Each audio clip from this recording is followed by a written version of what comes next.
안녕하세요.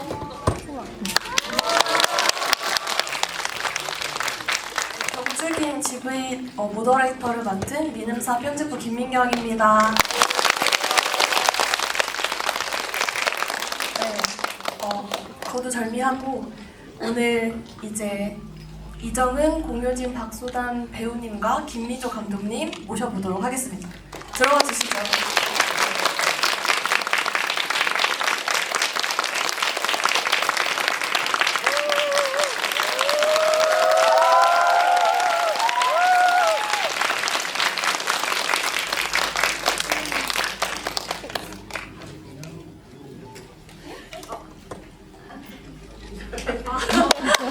네.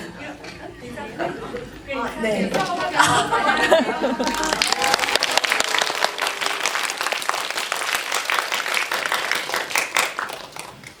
네.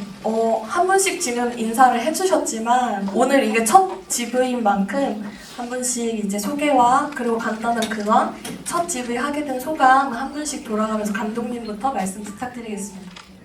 안녕하세요. 경주기행의 각본과 연출을 맡은 김미조입니다.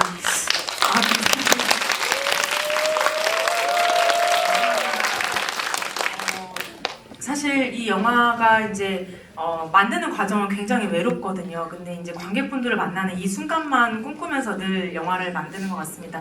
오늘 만나 뵙게 돼서 너무너무 영광이고 감사합니다. 안녕하세요. 저는 둘째 영지 역을 맡은 박소단입니다. 반갑습니다. 저도 이 영화를 찍고 늘 그 GV 하는 시간을 기다리는 것 같아요. 관객분들하고 이야기를 나누면서 이 영화의 깊이가 더해지는 것 같아서 오늘은 또 어떤 이야기를 나누게 될지 매우 기대가 되고 첫 번째 관객과의 대화를 함께 해주셔서 너무너무 감사드립니다. 여러분 오늘 많은 이야기 나눠요. 감사합니다. 안녕하세요. 경주기행에서 옥실 역을 맡은 배우 이정은입니다.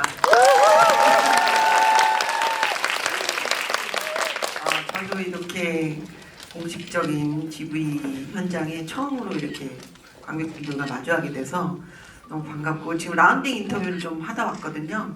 그래서 저희 영화에 대해서 또 기자분들도 굉장히 즐겁게 보시고 또 얘기거리도 많으신 것 같아서 지금 기분이 굉장히 좋은 상태입니다. 오늘 즐거운 얘기 나눴으면 좋겠습니다. 첫째 장주 역을 맡은 공효진입니다. 이렇게 가득 메워주셔서 너무 감사하고요. 저도 얼른 얘기 나눠보고 싶습니다. 네, 반갑습니다. 네. 제가 대기하는 동안 이 질문을 한 5번 정도 받았는데 여러분 영화 재미있게 보셨나요? 네. 혹시 우신 분 있나요? 많이 우셨네요. 제가 눈물을 흘리지 않아서 굉장히 눈물을 치렀는데 울어주신 분들이 많아서 다행입니다. 첫 번째로 질문 간단하게 드려보도록 하겠습니다. 이제 경주로 향하는 가족들이 한 차에 타고 있는 걸 보여주면서 영화가 시작하지만 사실은 네 모녀가 모두 다 마음이 각자 다르잖아요. 그거를 한 명 한 명 다 이제 한 명도 소외되지 않고 비추려고 하는 것이 저는 되게 인상 깊었는데요. 예를 들자면 가장 큰 동력으로 구심점이 된 엄마 옥실이 있고 여러 가족들의 마음을 다 헤아리고 특히 엄마를 보살피느라 자기 마음은 좀 뒷전으로 물리다가 이제 마지막에 폭발하게 되는 첫째 장주가 있고 계획은 누구보다 철두철미하게 짰지만 동참하고 싶은 마음은 없다. 확실하게 말한 둘째 동주 등이 있는데요. 각자 연기하신 인물들이 복수를 준비하고 또 실행하는 동안 어떻게 가장 큰 동력으로 삼고 중심으로 두었던 마음은 무엇이라고 생각하셨는지 좀 공유해 주시면 좋을 것 같고요. 감독님은 이제 각본도 같이 쓰시면서 전체적으로 교차하는 마음들이 어떻게 흘러가는 모습을 바라고 이제 만드셨는지 얘기해 주시면 좋을 것 같습니다. 네. 거꾸로 여기부터 한번 말씀을 들어볼까요? 감독님이 가장 답변에 적합하실 것 같긴 하지만 네. 저희도 찍는 내내 정말 많은 얘기를 했고 이제 저희에게 첫 시퀀스들 그 봉고차를 타고 여행을 떠나는 새벽 5시에 아마 떠났을 거예요. 더 일찍 갔을 거예요. 경주쯤 도착했을 때였으면. 그래서 톨게이트에서 5시 33분이 찍히는 이제 그 티켓을 받고 그 어슴푸레한 밤인지 아침인지 모를 그 시간에 이제 가면서 어떻게 여행을 시작하면 좋을까? 그래서 우리의 느낌들, 우리 넷이서 뭔가 그 나눠야 되는 어떤 그 분위기의 모든 것들을 다 각자 조금 부담해서 담아보자라는 생각들을 많이 했던 것 같아요. 그래서 얘기를 참 많이 나눴고, 경주에서 저희가 근황이 뭐 맛있는 거 먹으러 다니고 놀고 막 이랬지만 사실은 거의 대부분 영화에 대한 얘기를 나누면서 계속 그 이 묘한 기류, 그리고 실제의 우리 모녀가 그렇게 여행을 간다면, 그리고 캐릭터들을 좀 나눠서 모든 것들이 다 보이는, 말씀하신 대로 얘는 이렇고 쟤는 저렇고가 전부 다 같이 모두가 보이는, 하다못해 백성년까지 잘 보이는 이 영화에서 사실 거의 모든 캐릭터들이 다 참 잘 보였던 것 같아요. 전 조필레로 분하셨던 선배님도 너무 반짝반짝거렸던 것 같고요. 그리고 형사님도 그랬고, 모두가 다 뭔가 자기 자리를 너무 잘 찾아 한 건 제 경험으로는 감독님의 역량이라고 생각하거든요. 그래서 그저 감독님이랑 많은 상의를 나눴고, 저희끼리도 그 씬에 대해서, 그 씬의 장관들에 대해서 이렇게 역할들을 잘 찾아가기 위해서 참 많은 노력을 했는데, 이렇다게 딱 한 가지를 꼽고 두 가지를 꼽을 수는 없는 것 같고요. 끊임없이 대화하고 씬에 대한 얘기를 나누면서 이 역할들을 만들어갔던 것 같아요. 기억에. 이 영화의 큰 동력은 어쨌든 경주를 잃고 나서 또 아버지까지 잃고 난 가족의, 남겨진 가족의 어떻게 보면 기억을 되살리는 여행이라고 생각하고, 그 중간쯤에 추억에 대해서 얘기하면서 그 딸들의 기억은 그런 것 같아요. 엄마가 풀지 못한 어떤 숙제를 행복하게 해주는 마음도 있었던 것 같고, 그게 사랑이라는 이름으로. 그리고 엄마는 이 가족의 구심점으로 어떻게 하면 우리 가족의 원 상태로 돌릴 수 있을까. 요즘에 이제 뭐 인스타그램에 어떤 글귀가 좀 눈에 많이 띄었냐면, 모든 스트레스를 풀려면 복수뿐이다, 뭐 이런 그거 맞는 얘기인지는 모르겠지만, 한 번도 가보지 못한 끝까지 가는 가족 구성원에 누군가는 있어야 한다는 그 감독님의 어떤 이 영화의 대전제, 누군가는 나를 계속 끝까지 기억해주고 그 남겨진 가족들이 그것을 상기할 수 있는 어떤 여행이라는 측면에서 저희가 그걸 생각하면서 여행을 시작했고, 또 여행이란 게 그렇잖아요. 어떤 목적이 분명하게 있다고 해도 저희가 아마 촬영을 이 영화 봉고를 타고 휴게소를 들리는 씬부터 시작을 했었거든요. 그때 마음도 아마 다 제각각이었던 것 같아요. 이 여행이 지금 어떻게 시작이 되고 어떻게 흘러갈까. 장주는 장주대로, 또 영주는 영주대로, 저는 또 엄마의 입장에서 여러 가지 감정들이 오고 갔었던 그런 모습들이 그 영화에 바로 담겨진 게 아닌가 싶습니다. 저는 제가 이 엄마가 하고 싶어하는 이 일에 대해서 그 누구보다 계획에 차질 없이 성실하게 세세하게 다 계획을 하잖아요. 하지만 또 가운데서 가장 엄마와 맞서기도 하고 성만과 윤지를 불러들이기도 하고, 근데 저는 이 여행을 떠나는 게 저희 가족들이 8년간, 특히 우리 엄마는 시간이 멈춰버렸고, 당연히 가족 사진도 그동안 찍을 일이 없었을 것이고, 여행은 생각지도 못했을 저희의 일상이었을 것 같아요.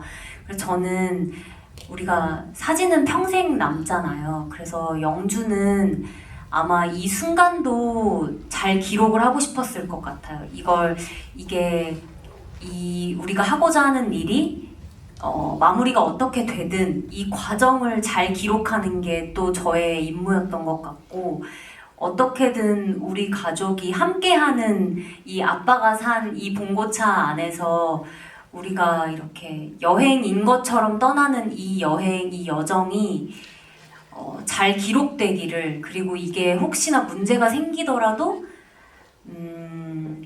A-1, A-2, A-3까지 모든 계획을 다 세워놓고 그게 또 영주가 저는 겁이 제일 많은 성격이라는 생각이 들어요. 겁이 많기 때문에 누구보다 세세하고 세밀하게 계획을 했던 것 같고 아무런 차질이 없이 그래서 엄마랑도 괜히 더 맞서게 되는 것 같고 그래서 전 동주보다도 어떻게 보면 영주가 좀 더 엄마의 사랑을 직접적으로 갈구하진 않지만 이 안에 엄마의 사랑을 엄청나게 원하는 딸이란 생각이 들거든요.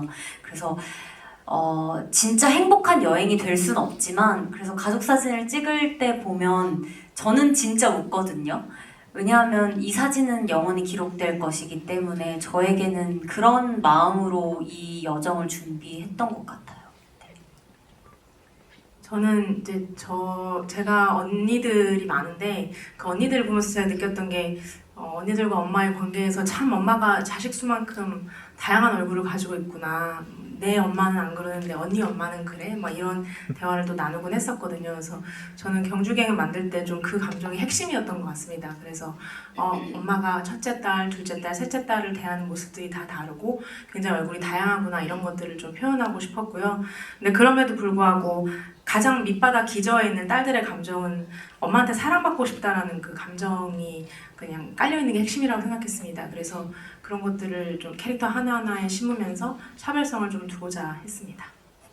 그 각자 다르게 엄마를 생각한다는 게 저도 되게 공감이 됐던 게 영화를 보면서 사랑의 참 다양한 형태가 나온다는 생각이 들었거든요. 그러니까 엄마가 경주를 바라볼 때는 무조건적으로 보호해야 하는, 지켜줘야 되는 대상이라고 생각을 하고 또 첫째 딸에게는 동일시를 한 것 같아요.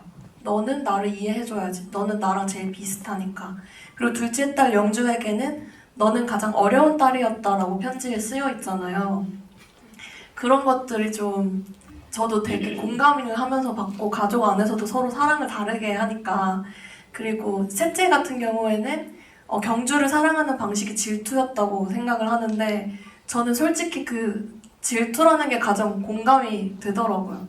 왜 나는 태몽 말 안 해줘? 사실 너무 철없는 장면이었는데 저는 좀 많이 공감을 하고 또 엄마가 셋째를 볼 때 구박만 하게 되는 것도 사랑의 한 형태가 아니었을까 이런 생각이 들어서 물론 복수극이긴 하지만 사랑의 다양한 형태를 다루려고 했던 감독님 말씀이 영화에서 되게 잘 보이는 것 같습니다. 저 궁금한 게 태몽이 있긴 했었어요. 궁금해요. 분명히 생각했을 것 같은데 감독님은. 네. 동주는 태몽을 꾸지 않았습니다. 우리 공주는 오늘 저희 개막식에 참석하느라 못 왔어요. 우리 막내니만 미안. 그리고 제 주변에서는 끝나고 진짜 궁금해한 게 도대체 엄마가 몇 년형을 받았냐. 저도 너무 궁금했어요. 몇 년 동안 이 딸들이 엄마를 기다려야 되냐 이러더라고요. 몇 년이었습니까, 감독님? 근데 이게 제 말씀을 드리면 영화에 대한 여운이 다 깨질까봐 사실 알겠어요. 저희가 설정한 값은 있거든요. 근데 말씀드리면 뭔가 그 여운이 이렇게 희석될까봐. 여운이 많이 나오시죠? 그래서 뭔가 지금 되게 가라앉았어요, 지금. 네. 그래서, 네. 저는 알고는 있는데, 너무 걱정 안 하셔도 돼요, 여러분. 네, 저도 너무 긴장이 돼서 싫어요. 그냥 긴장한 채로 근데 뭐 방법도 없고 긴장한 채로 그냥 해보겠습니다. 마침 이거 영화를 보면서도 저는 진짜 한순간도 긴장을 놓을 수가 없고 사실 영화가 그렇게 흘러가리라 예상을 못했는데 그 범인이 깨어난 순간부터 진짜 마음을 졸이면서 봤거든. 마지막까지.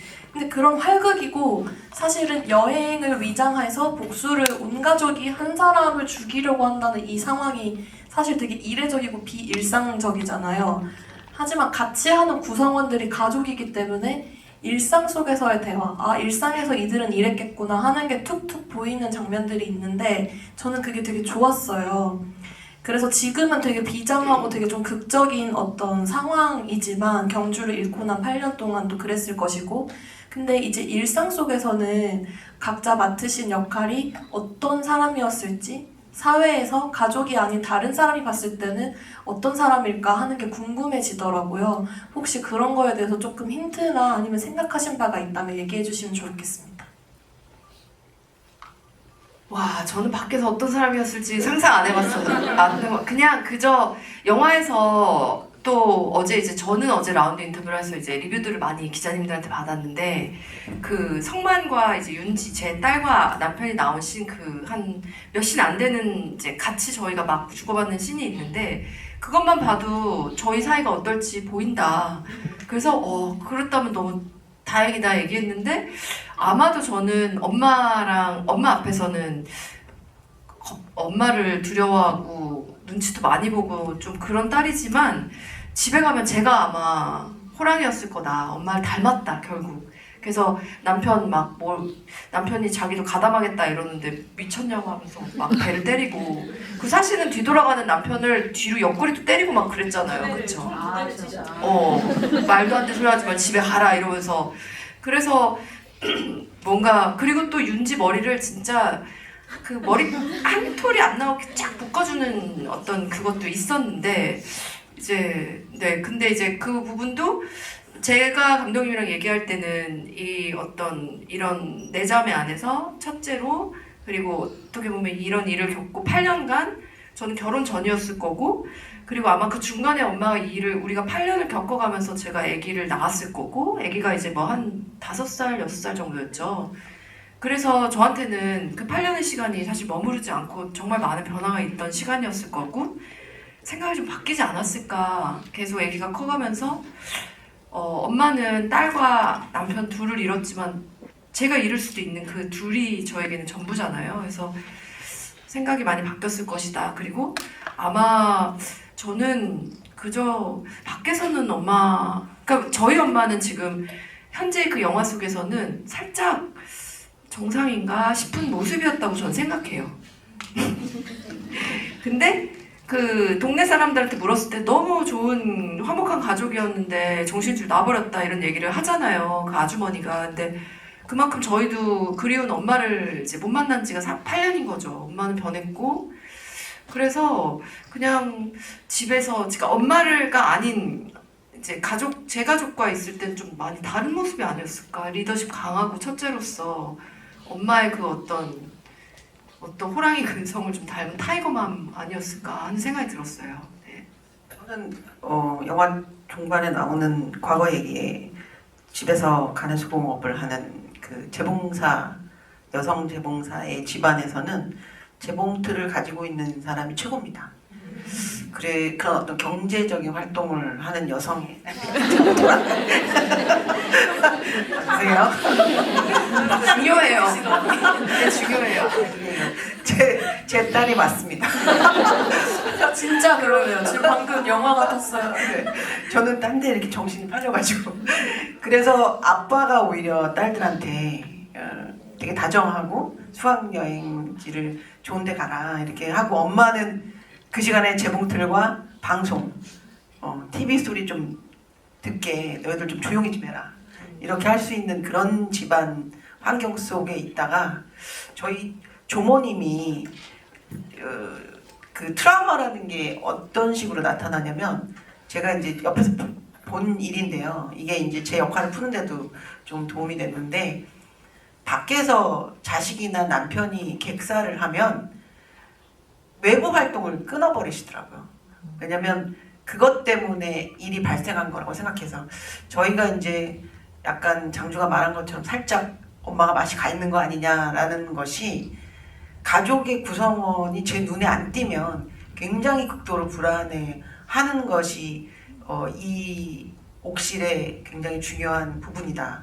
그것이 변화되는 거다. 그래서 한 사람의 눈에 안 띄면 사실 복수를 같이 하러 가는 계획을 세웠다기보다 제가 가족이고 전체가 가족이고 그냥 하나지 이렇게 분리되어 있는 것으로서 이렇게 디바이드를 할 수 없는 상태의 상황이다 라고 여겨졌고 그리고 그런 테두리를 벗어나지 않는 식으로 이렇게 어떤 생활 반경이 바뀌지 않았을까 그런 생각을 많이 했었습니다. 뭔가 이렇게 극 중에서 보면 진짜 엄마 손에 유리 조각 하나 묻을까 자기 손이 찢어질 수도 있는 걸 엄마 손 괜찮아 엄마 손 하는 우리 장주 언니가 있잖아요. 근데 이제 언니는 언니의 가정을 또 꾸리기도 했고, 전 어떻게 보면 영주가 좀 엄마 곁을 못 떠나는, 어떻게 보면 정신적으로, 정서적으로 독립이 안 된 백수 딸인 것 같아요. 이게 좋은 핑계인 거죠. 어떻게 보면 엄마 옆에 있기 위한. 그게 사실 저는 나가면 취업하면 잘할 것 같거든요. 잘할 것 같은데 아직까지 정서적으로 독립을 못한 것 같아요, 영주가. 그래서 좀 보기에는 되게 멀쩡해 보이지만, 그리고 엄마는 절 늘 어려워하시기 때문에 제가 나갔으면 싶으시면서도 제가 또 눈앞에 있으니까 안심하시는 것 같기도 하고, 저의 자리를 저 스스로도 계속 찾고 있는 중이 아니었나 싶은 그런 생각이 들어요. 그래서 저는 이 마음, 직접적으로 엄마에게 사랑을 표현하는 딸은 아니지만 그 누구보다 엄마를 진심으로 아주 가까이서 지켜보고 싶은 딸인 것 같아요, 저는.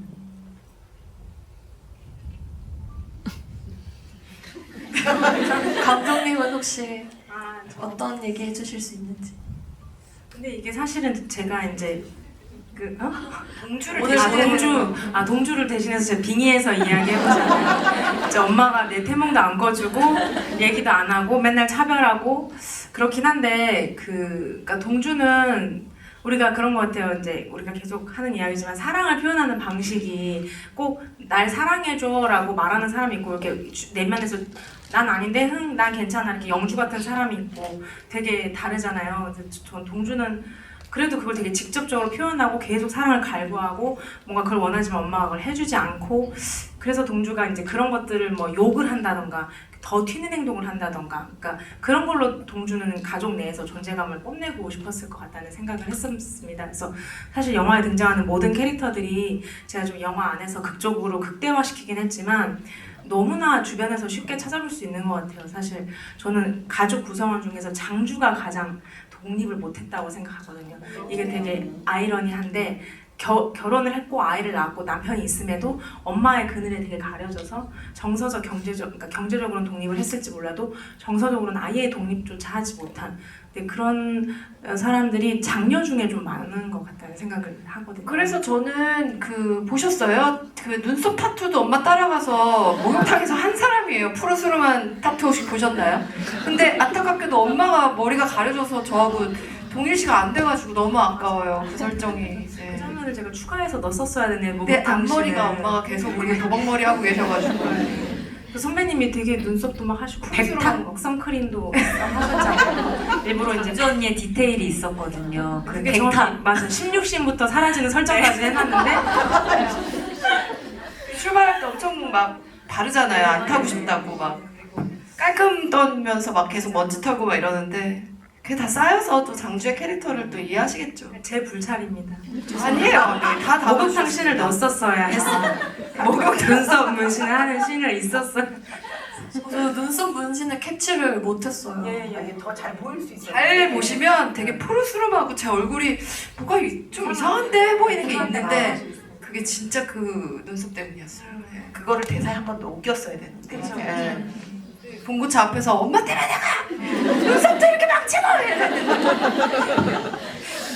근데 사실은 이제 엄마를 향한 이제 세자매의 어떤 그런 관계도 있지만 엄마가 가장 정서적으로 지금 약자가 되다 보니까 오히려 자매끼리는 좀 끈끈해지지 않았나? 저는 보면서 그런 생각도 했거든요. 사실은 이제 세 명이서 더 많이 싸울 만한 상황인데도 서로서로 좀 보듬어주고 같이 유리창도 고치고 막 특히 둘째랑 셋째는 전 특히 친하다고 생각하면서 봤거든요. 워낙에 첫째 언니가 이제 엄마랑 유독 가깝고 일도 같이 하고 하다 보니까 둘째, 셋째끼리 조금 더 유대가 있지 않았나 하는 거를 약간 상상을 하면서 보긴 했던 것 같아요. 제가 생각해도 언니가 제일 얄미운 사람이었을 것 같아요. 그러니까 뭐 말도 잘 안 통하고 언니 우리 이거 진짜 가는 거 맞아? 이런 말도 너 누가 그런 얘기 하래? 하지 마. 가야지. 무슨 소리야? 이러면서 말도 못 꺼내게 하는 금기시되는 주제가 있었을 거라고 상상이 됐고 그냥 맨날 엄마만 이쁨 받고 엄마가 하자는 것만 다 하면서 뭔가 이렇게 딱 조금 조금 얄미운 첫째 언니였을 것 같다고 생각하면서 했어요. 전혀 얄밉진 않았고 그래서 저희는 그냥 언니 말을 굉장히 잘 듣는 그래서 머리채를 잡고 있다가도 언니가 다 컸는데 하나 둘 셋 하면 나 이러면 하나 둘 셋 하면 바로 놓잖아요. 그 장면을 보고 우리 말 참 잘 듣는다. 그래서 저는 진짜 그 동주랑 머리채 잡는 씬을 찍을 때 아 이게 동주도 얼마나 그 죄책감을 가지고 8년간 살아왔겠어요. 근데 이 언니가 돼서 그 말을 하면 안 되는데 사실 동주의 탓이 아니잖아요. 근데 그 동주의 탓을 하는 저 스스로가 너무 미운 거예요. 그래서 갑자기 그 울었죠. 울분이 터지면서 이 안에서 소용돌이 치던 이 영주의 혼란스러운 마음이 괜히 동주한테 좀 불똥이 튀었던 장면이라고 전 생각이 들어서 그만큼 또 친하니까 머리채도 잡을 수 있는 거고 서로 보호도 해주지만 또 탓을 할 수 있는 그런 존재인 것 같아요. 동주는 저에게. 저는 제가 위로 언니가 셋이 있고 제가 실제로 막내딸이거든요. 그래서 언니들의 그 관계성을 되게 보면서 자랐는데 그 여러분 보통 이제 남성 집단에서 서열이 확실할 거라고 여러분들이 착각을 하시는데 여성 집단이 더 서열이 확실합니다. 그래서 저희 집 같은 경우는 큰언니가 굉장히 제가 어렸을 적부터 뭐 하나 둘 셋 하면 놔, 뭐 하나 둘 셋 하면 방에서 나와 이 말을 저는 교육을 받으면서 들어서 그러니까 큰언니를 필두로 둘째, 셋째, 넷째 저 포함해서 그래서 저는 굉장히 20년 지나고 지금 나이가 됐는데도 언니가 하나 둘 그리고 셋까지 바로 안 합니다. 둘 반의 반 이거를 하면은 되게 무슨 마법에 걸린 사람처럼 제가 뭔가를 그만하더라고요. 그래서 약간 그런 특성들이 이 안에 있지 않을까라는 생각이 듭니다. 저는 사실 보면서 저는 오빠가 한 명 있고 남매인데 이런 상황에서 이런 생각하면 안 되겠지만 좀 되게 부럽다. 지지고 볶는 여러 명이 지지고 볶는 게 부럽고 다 모두가 여자인 것도 부럽다 이런 생각을 하면서 보기는 했었어요. 아마 보시는 분들 중에도 그런 분들 있지 않을까. 그 과거 회상하는 장면 보면은 사실 이 원래 가족이 얼마나 따뜻했는지 얼마나 너무 화목한 가족인지가 보이잖아요. 그게 대비가 되면서 또 더욱 슬퍼지는 그런 면이 있었던 것 같습니다. 그래서 아까 형량 얘기 잠깐 해주셨지만 이제 영화가 끝나고 난 후에 영화 속 시점이 끝난 후에 각자 가족들이 어떤 삶을 살고 있을지가 저는 영화를 보고 나서 많이 궁금해졌는데요.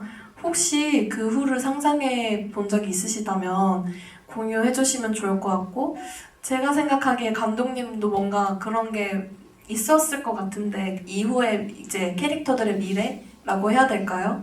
그런 게 있다면은 조금 상상의 나래를 펼쳐주시면 감사하겠습니다.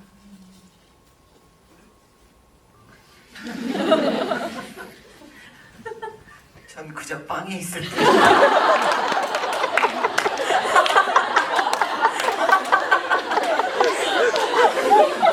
근데 기술을 배울 필요도 없으셨겠네요. 뭐 이미 기술자시니까. 보통 교도소에서 그런 기술 배우잖아요. 아마 거기서도 대본님이 되지 않으셨을까 하는 생각이. 네. 연마하실 필요가 없죠. 그리고 되게 좀 전과 중에서 좀 멋있는 전과잖아요. 이렇게 말하면 안 되나? 조금 잡았을 수 있을 것 같아요. 그 방의 장이라고 한 방장? 네, 빵장이 되셨을 것 같아요. 그렇게까지 극악무도하게 사람을 해칠 수 있다는 게 엄마니까 그죠? 그게 다 소문이 났을 거예요. 뉴스에 나오고 난리가 났으니까. 공주를 뒤집어 놨잖아요. 아마 그렇게 멋지게 살고 계시지 않을까. 그 머리로 이제 뒤집어 놓으셔가지고 그 헤어스타일도 잘한 감독님. 그 엄마의 헤어스타일이 되게 임팩트가 있었어요. 혹시 어떤 의도한 바가? 감독님 말씀하시죠. 제가 박찬욱 감독님도 굉장히 좋아하기 때문에 역시 오데스 그랬군요.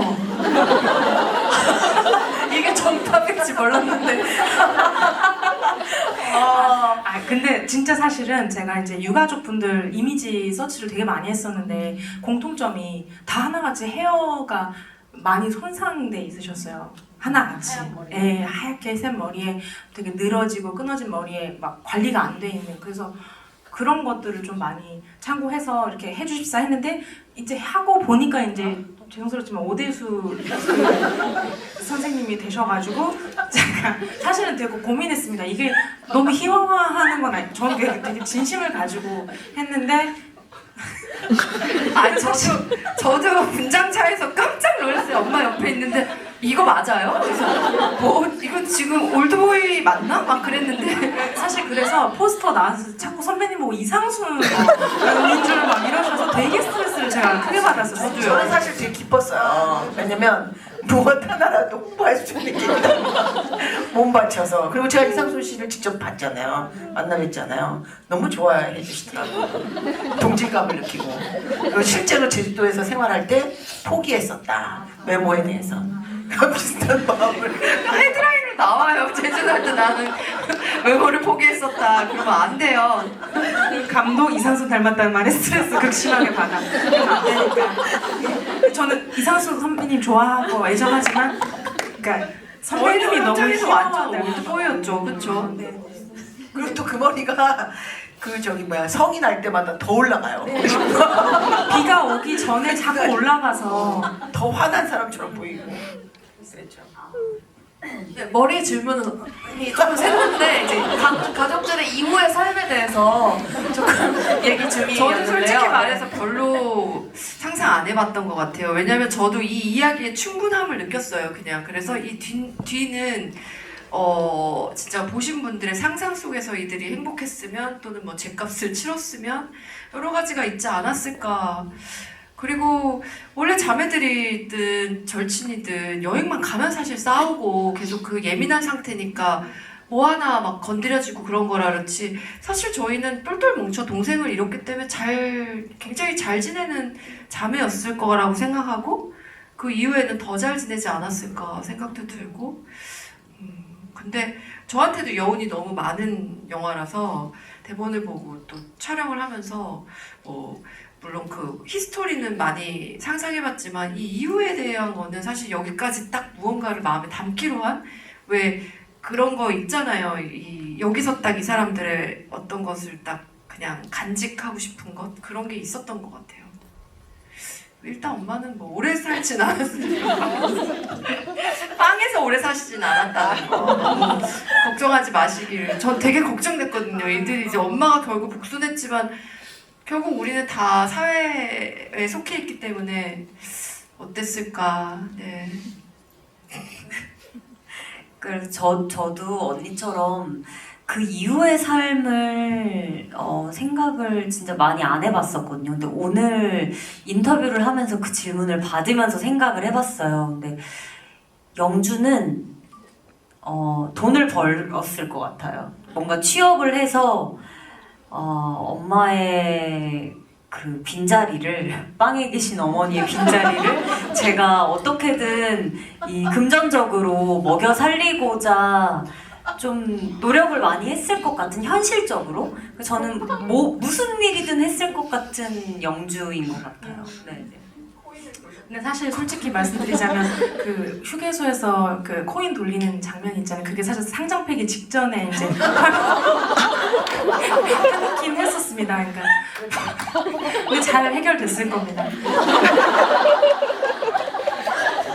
일단 저는 이제 그런 것 같아요. 이제 제가 시나리오를 쓰면서 늘 그 캐릭터에 너무 제가 깊게 몰입을 합니다. 그래서 옥실이 저 같고 막 장주, 영주, 동주, 경주가 저 같고 백상현은 저 아닌 것 같고 이제 그냥 너무 저 같아서 그냥 행복했으면 좋겠다라는 마음을 늘 하는 것 같아요. 그래서 이 인물이 영화를 보고 나왔을 때 그냥 무책임하게 살인했어 그리고 빵에 갔어 이렇게 끝나는 게 아니고 살인을 했지만 이 사람은 진짜 이별을 했고 딸이랑 진짜 이별 진짜 안녕을 했고 이 사람은 그래서 저희가 그 판사가 판결하는 게 나오질 않아요. 열어드리고 싶었어요. 보시는 분들이 뭔가 응원과 격려 이 가족들이 어떻게든 다시 일어섰으면 좋겠다라는 관객분들의 해석이 더해진다면 그 해석이라면 저는 옥실이 행복해질 거라고 믿었고 저도 그렇게 믿고 있었기 때문에 행복해졌을 거라고 저는 확신하고 있습니다. 네. 너무 재밌는 얘기를 막 더 듣고 싶은데 이제 관객분들 Q&A를 한번 받아보려고 해요. 이제 손을 들어서 질문을 해주시면 마이크 전달해드릴 예정이고요. 특별한 네, 어떤 분부터 먼저 받아볼까요? 검은색 마스크. 저기 끝에 계신 분부터 먼저 질문 받아보겠습니다.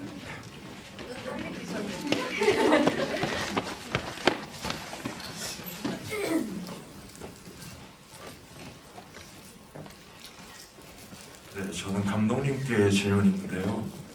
영화가 되게 무거운 주제를 다루고 있고 영화의 마무리도 되게 묵직하게 끝나는데 그 영화 중간중간에 블랙 코미디 요소가 좀 있더라고요. 그래서 감독님이 의도하신 이유가 있는지 궁금합니다. 근데 어디 가시는? 아, 네. 일단 그냥 서운했습니다. 딱 걸렸네요. 네. 네, 질문 주셔서 너무 감사합니다. 근데 저는 이제 저희 아버지가 계시는데 아버지가 되게 유머러스하세요. 그래서 제가 사수를 했거든요. 수능을 4번 봤는데 되게 사수해서 힘든데 저희 아버지가 늘 저한테 야 건강하면 돼, 예쁘면 돼 이 얘기를 이제 항상 하셨어요. 저는 너무 슬픈데 처음에는 화를 많이 냈습니다. 그렇게 얘기한다고 내 인생이 해결되는 게 아닌데 그랬는데 그 얘기를 계속 듣다 보면은 어느 순간 뭔가 정말 괜찮아지더라고요. 그래서 저는 저희 아버지한테 제가 물려받은 가장 큰 유산이 바로 뭔가를 너무 무겁게 보지 않는 법을 많이 배웠습니다. 그래서 제가 그 캠핑 유튜브만 봐도 저는 늘 궁금한 게 막 되게 예쁘고 감성적인 화면들이 나오는데 저는 이제 늘 그걸 볼 때마다 그럼 화장실은 어떻게 가지? 그러면은 이 사이에 무슨 뭐가 있지 않았나? 늘 그런 게 궁금했고 뭔가 복수를 하러 가는 길에도 반드시 배가 고플 것 같고 이 사람들 화장실도 가야 될 것 같고 그리고 가족 구성원들이 많으니까 싸우기도 할 것 같고 그냥 제가 상상했을 때의 이야기들은 그랬습니다. 그래서 사실은 이 가족을 뭔가 희화화하기 위한 목적은 절대로 아니었고요. 그냥 제 안에서 그냥 저라는 사람이 가지고 있는 기질이 늘 어떤 사안을 볼 때 그 무거움과 약간 좋은 면을 항상 보려고 하는 편이라서 되게 자연스럽게 그간에 녹아든 게 아닌가라는 생각이 듭니다. 네. 또 질문해 주실 분? 네, 한번 골라주세요. 아까 저기 빨리 드셔서 네.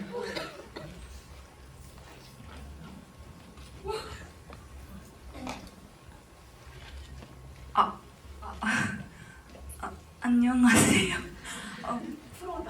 영화 너무 잘 봤고요. 이 영화 보려고 김해에서 왔거든요. 그래서 기대를 하고 봤는데 김해에서 온 걸 후회하지 않을 만큼 너무 재미있게 너무 잘 시간 가는 줄 모르고 봤습니다. 그리고 정은 언니, 소담 언니, 효재 언니 너무 예쁘고 아름다워요. 네, 그래서 사실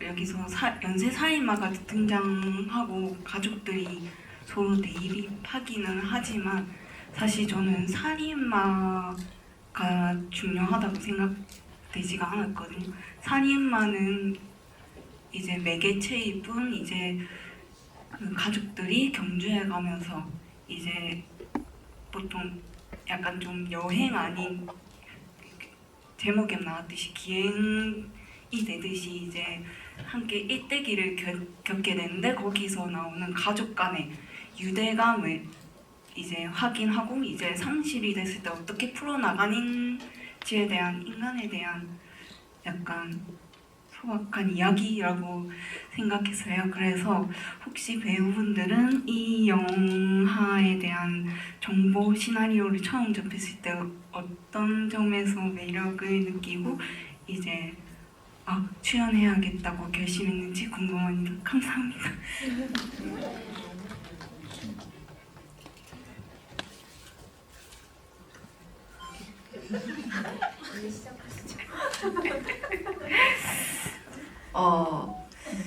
대본이 이제 감독님이 쓰셨는데 대본이 너무 재밌었어요. 네. 그리고 대본 보고 아마 어쩌면 여러분들이 오늘 영화를 이제 처음으로 접하시고 남는 여운 그런 어떤 계속 뭔가 가슴에 남아있는 약간의 어떤 그 감정적인 어떤 울렁임이 있다면 저도 대본만 보고도 그것이 한 3일 이상 갔던 것 같아요. 그래서 되게 좋은 대본이다. 왜냐면 배우들은 대본을 읽으면 뭐였더라? 막 앞이 기억도 안 나고 막 그럴 때가 있거든요. 근데 이 영화는 며칠씩 생각이 났는데 저한테 인생에 몇 건의 그런 대본들이 있었던 것 같아요. 그리고 이 영화도 마찬가지로 전상이 너무 깊었어요. 그래서 이건 분명히 사람들에게, 관객들에게 전달되기에 아주 좋은 작품이겠다 하는 생각이 들었고, 저는 그렇게 그 과거 회상신들이 다 글로만 봐도 슬프더라고요. 그냥 울면서 읽었어요. 그 부분들이 너무 마음을 찢어놔서 너무 마음이 아프다 생각하면서 이 영화가 사람들에게 진짜 더 많은 사람들이 이 이야기를 한번 마음으로 경험할 수 있는 기회를 제가 만드는데 일조할 수 있다면 하는 마음에 출연을 결정했습니다. 네. 저는 가족의 얘기로 보여지기도 했고요. 시나리오를 처음 받았을 때 어떤 사회에 부조리한 일을 대하는 사람들의 방식의 차이라는 생각도 좀 들었어요. 그래서 그 사안을 끝까지 밀고 가는 사람이 있고, 또는 개인의 행복이나 또 관계망에 의해서 이 정도면 됐지 하고 생각하는 사람도 사람의 마음이고, 그래서 그런 다양한 군상들을 여러분들에게 보여드리면 또 어떤 생각들을 하실까, 저는 좀 그런 구조적인 측면으로 접근이 되더라고요. 그래서 이 시나리오가 여러 측면으로 좀 보였던 것 같아요. 그리고 일단 그 중심에 있는 인물을 주신다고 해서 사실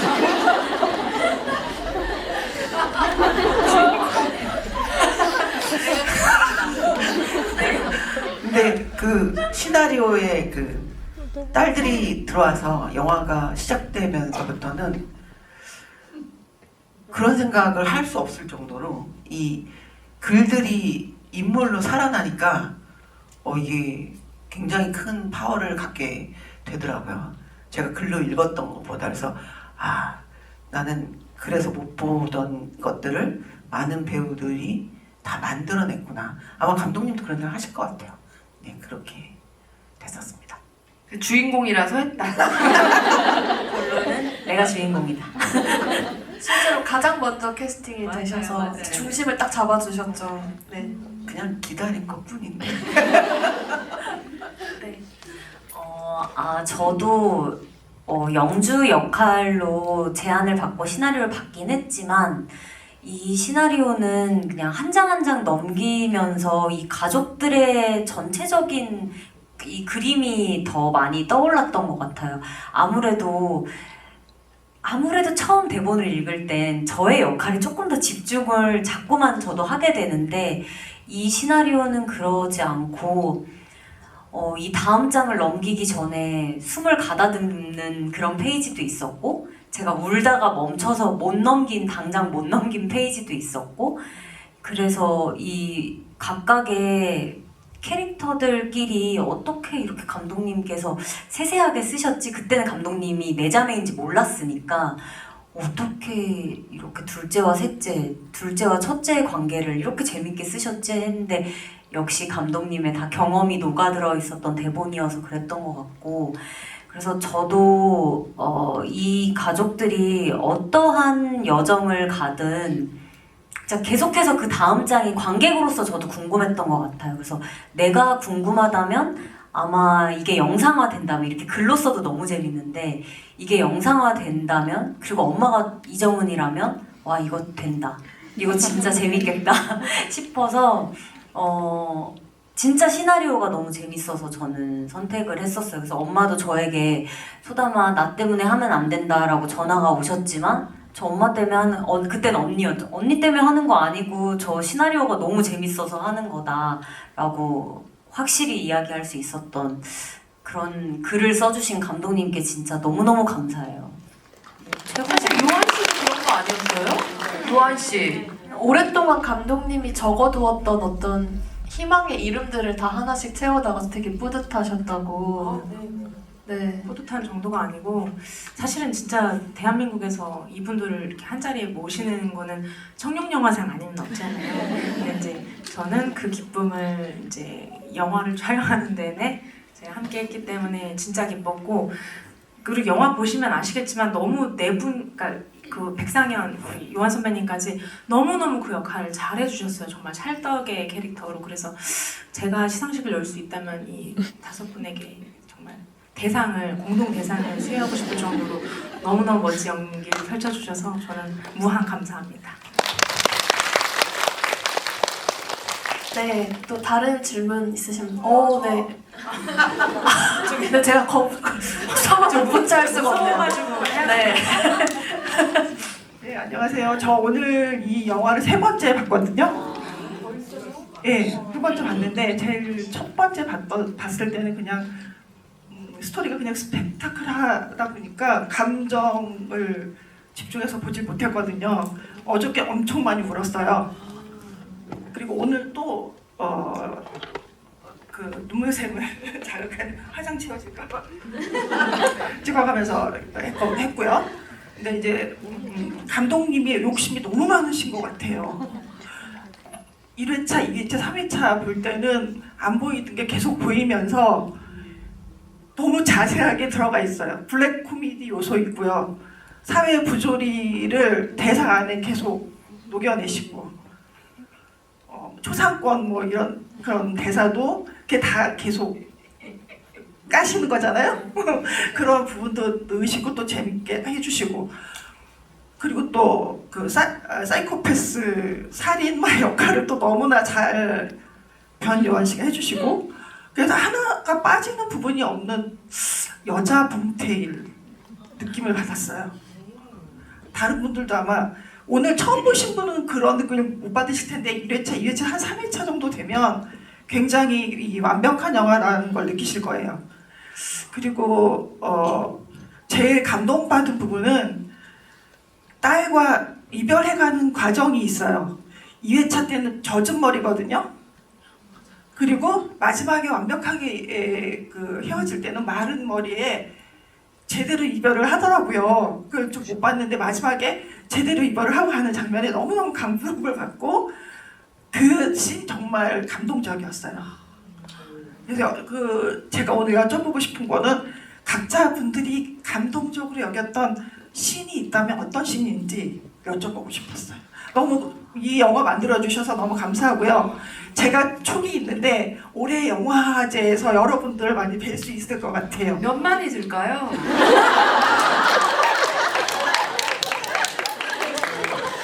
촉이 있으시다. 한번 얘기해봐 주시겠어요? 관객수까지는 제가 근데 저는 우리 정은 배우는 무조건 1000만 배우인데 천만 배우. 저는 1000만 배우 1000만 들 수 있을 거라고 생각합니다. 감사합니다. 각자 생각하시는 가장 감동적이신 말씀해 주세요. 네, 이제 막 시간이 얼마 없다니까 빨리 얘기해 볼게요. 저는 저희가 펜션에서 누워가지고 네 자매가랑 세 자매랑 엄마랑 같이 남편 아이 누워서 우리 그때 여행 갔던 게 마지막에 바다였지. 우리 어렸을 때잖아, 엄마 이런 얘기를 나눌 때 이렇게 천장에 이렇게 나무 그림자 같은 그림자가 이렇게 일렁일렁 거리는 거 기억나세요? 네. 그 씬이 저희가 요만할 때 엄마의 실루엣과 딸들의 실루엣의 바닷가인 거 혹시 보신 분? 느꼈던 분? 이거 받고 그걸 못 보신 분들은 다시 보셔야 돼요. 그 씬이 감독님이 그 씬을 직접적으로는 말 못하지만 이렇게 이렇게 그것을 발견하게 하시려고 파도 소리도 그리고 갈매기 소리도 그리고 뭐 하와이안풍의 막 음악도 나와요. 네, 그래서 뭔가 그 씬이 너무 저는 그 영화를 보고 저는 그걸 처음 본 거였거든요. 이번에 얼른 처음 보는 날 그렇게 연출하신 걸 처음 보고 거기서 정말 뿅 갔어요. 너무 좋은 연출이라고 생각했고 그 과거가 근데 제가 어제 기자님들 만났을 때 여쭤보니까 그걸 못 본 분들이 너무 많은 거예요. 그걸 그냥 나무 그림자로만 생각한. 그래서 저희끼리는 이 끼룩끼룩 소리를 더 키워야 된다. 바다 파도 소리를 더 키워야 된다 이런 얘기를 했는데 그걸 보신 분들은 감성적으로 잘 보신 거고 못 보신 분들은 한 번 더 보세요. 네. 저도 그 장면을 좀 왜냐면 저는 이제 그 거사를 치르기 위해서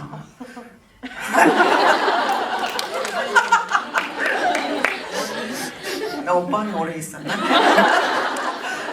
거사를 치르기 위해서 이제 잠을 빨리 청하고 이 시끄러운 아이들의 이 수다를 잠재우고 빨리 자고 이제 일을 해야 되니까.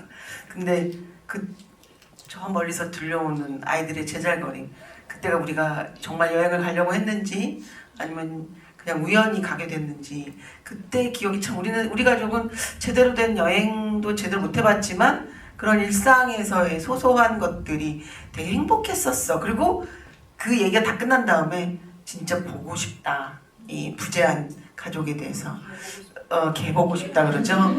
그 장면이 보면 볼수록 참 압권인 신이 아닌가 생각이 들었어요.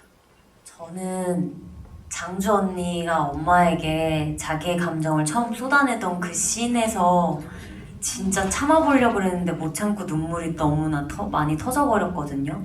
그래서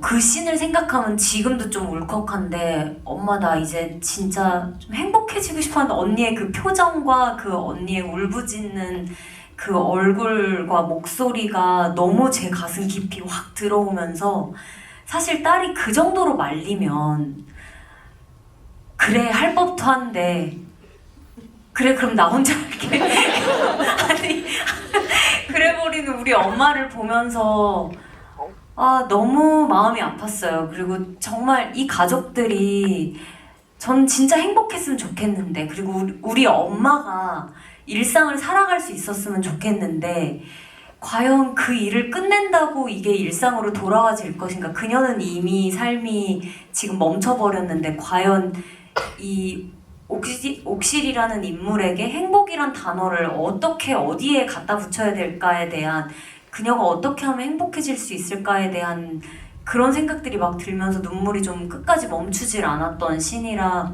전 이 두 분의 그 씬을 너무 좋아해요, 개인적으로. 저도 좋아하는데 제가 좋다고 하면 내가 이렇게 많이 먹는 것 같아요. 지금 내가 했어. 선배님 오늘 계산을 좀 많이 하고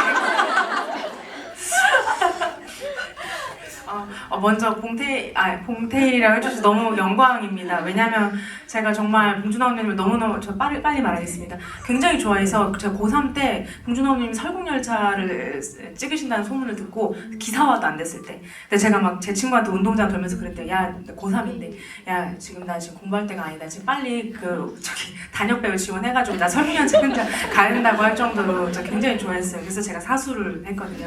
어쨌든 이제 그 정도로 제가 봉준호 언니님을 되게 굉장히 좋아했기 때문에. 그리고 아무튼 이런 얘기는 나중에 하고, 그냥 저는 제가 가장 인상 깊었던 장면은 사실은 연출자로서 모든 장면을 굉장히 냉정하게 보거든요. 근데 어느 순간 어떤 장면이 눈에 들어오기 시작했냐면, 옥실이 그 남편이 투신하고 나서 이렇게 뛰어가는 장면이 있어요. 근데 그때 어깨를 부딪혔는데 그 행인한테 죄송합니다라고 하거든요. 근데 그게 어느 순간 그냥 항상 저는 모든 장면을 볼 때 그냥 이렇게 보거든요. 왜냐면 제가 울면 관객분들은 안 슬픈데 제가 울면 그건 좀 이상할 것 같아서 늘 냉정을 하려고 하는데, 어느 날 시사를 보는데 그 장면에 막 눈물이 나는 거예요. 그러니까 이렇게 착하고 선량하고 그냥 길 가다가 부딪혔을 때 그 자기가 정신없는 와중에도 죄송하다고 하는 사람에게도 이런 일이 일어나는구나. 사실 그거는 시나리오에 없었는데 선배님이 해주신 거였거든요. 그래서 그 장면이 참 오래 기억에 남습니다. 저도 아까 그 얘기를 인터뷰하면서 했던 것 같아요. 우리 엄마는 원래 진짜 지나다니면 이렇게 문 잡아주시는 분들 많잖아요. 저희 엄마는 한 4-5명 지나갈 때까지 잡아줄 것 같은 그런 엄마인데, 근데 그런 걸 치고 오늘 계산을 좀 많이 하고 정말 어떤 씬 제일 재밌게 보셨어요? 궁금했어요. 저는 제일 감동적이었다기보다는 좀 너무 울컥했던 장면은 마지막에 이제 독대할 때 그 범인과 종이에 물어볼 걸 써오잖아요. 그게 너무 찡했고, 그 대사가 아직도 기억이 나요. 널 용서하게 될까봐, 적당히 그만두고 싶을까봐 너무 무서웠어라고 하는데, 사실 엄마가 그 동력 하나로 달려온 것 같지만은 그래도 사람을 죽인다는 행위 앞에서 무섭고 떠는 사람이구나 하는 게 느껴져서 저희 엄마가 생각나서 너무 찡하더라고요. 제가 항상 저희 엄마 얘기를 할 때 이제 난 우리 친엄마가 아니어도 그냥 옆집의 아줌마여도 난 되게 좋아했을 것 같다고 하거든요. 그렇게 하는 게 저는 약간 좀 최고의 칭찬 같은 건데 엄마가 생각이 나서 가슴이 찡하더라고요. 지금도 울고 계신 분이 계신 거예요? 정말요? 어머, 지금도 울고 계신 분이 있네요. 네, 이럴 근데 수가. 이게 진짜 시간 관계상 더 얘기를 나누고 싶은데 이제 마무리를 해야 할 저희 것 잘 같고요. 행복하니까 너무 울지 마세요. 네, 울지 마시고요. 한 분씩 이제 오늘 첫 GV 한 소감 그리고 이제 첫 관객 아직 개봉 전에 영화를 보신 관객분들께 하시고 싶은 얘기 한마디씩 하시면서 끝내도록 하겠습니다. 네. 먼저 김인경 편집자님 팬인데 함께해서 너무 네, 영광이었고요. 감사합니다. 감사합니다. 그리고 저는 사실 보여드릴 때마다 늘 손이 떨리고 긴장이 됩니다. 왜냐면 너무너무 진심을 가지고 만들어서 이 장면을, 이 영화를 어떻게 받아들여 주실까, 내 진심이 보시는 분들한테 전달될까가 늘 진짜 고민이고 떨리거든요. 근데 좋게 봐주셨다면 감사하고 조금 아쉽게 보셨더라도 별 1개 혹은 1개 반을 올려서 이제 SNS로 업로드 해주시면 저희가 정말 힘든 환경에서 정말 열심히 찍었거든요. 그래서 그러신다면 저희 영화가 1000만으로 가는데 오디세이를 이기는데 감사합니다. 저도 김민경 편집자님 너무 팬이어서 오늘 진짜 함께 팬이죠, 해주셔서 진짜. 너무너무너무너무 감사드리고요. 앞으로도 잘 보겠습니다. 네, 그리고 오늘 함께 해주셔서 진짜 이 관객과의 대화를 너무나 빨리 하고 싶었던 작품인데 이렇게 많은 분들을 오늘 만날 수 있어서 너무 기뻤고 앞으로의 하루하루가 더 기대되는 오늘이 된 것 같아요. 여러분 함께 해주셔서 감사합니다. 좋은 영화를 보러 오는 관객분들이 가장 즐기는 거는 되게 기본적인 감정인 것 같아요. 되게 단순하면서도 명쾌한 기본적인 감정들, 진심이 통할 수 있는 영화라고 자부하고요. 이렇게 GV에서 처음 뵙게 돼서 너무 영광이고 또 주변에 소문 많이 내주시고 또 같이 함께 해주셔서 너무 감사드립니다. 감사합니다. 네, 저는 오늘 사실 피부과에서 좀 피부 뭐랄까 레이저 시술도 받고 좀 그동안 달려온 드라마 찍느라고 힘들었던 관리를 받기 위해서 오늘 저는 원래가 저한테는 없었던 스케줄인데 저도 오시지 없었는데 말라고 김민경 했는데도 편집자님 계셔서 진짜 오신 거예요. 그래가지고 어제 갑자기 가겠냐 해서 뭐 당연하죠. 그러고서는 첫 GV를 함께 하고 싶은 마음에 그래서 이제 모자를 눌러 쓰고 있는 거 메이크업 못한 점에 대해서 감사하게 생각하고 줌은 안 하셔야 돼요. 줌인 금지입니다. 오늘. 미리 말씀드렸어야 됐는데. 네, 그래서 정말 이렇게 이렇게 모자 벗고 시원하게 보고 싶은데 이런 마음이 있으셨겠지만 또 이렇게 지구에 뵙는 날을 기다리며 네, 오늘은 양해 부탁드리고요. 동주 너무 오고 싶어 했는데 그 친구가 제일 열정 넘치는데 여기서 춤이라도 췄을 텐데 오늘 못 왔어요. 네, 그만큼 저희한테 이제 첫 시작이 너무 정말 활력 넘치고 뭔가 느낌이 좋아요. 정말. 그래서 오늘 이렇게 첫 단추를 깨기에 너무 이렇게 그 느낌이 느껴지거든요. 지금도 눈시울을 적시고 계신 분을 보면서 우리 영화가 통했구나 하는 생각도 들고 그리고 그냥 느낌이 다 재밌게 보시지 않았을까 해서 별이 한 개만은 없을 것 같습니다. 감독님. 네. 억울하라고 그런 욕심을 네, 죄송스럽지만 별 1개만 남기신 분 제가 아이디랑 프로필 사진을 제가 기억을 다 하고 지금 떠오른 숫자에서 1개 반 업 해주시고 사진 다들 너무 아름답게 예쁘게 셀렉 해주셔서 오늘 영화 그리고 GV까지도 입소문 많이 내주시고 SNS에 올려주시길 바라고요. 오늘 경주갱 첫 죽이는 GV 1탄 여기서 마무리 해보도록 하겠습니다. 감사합니다.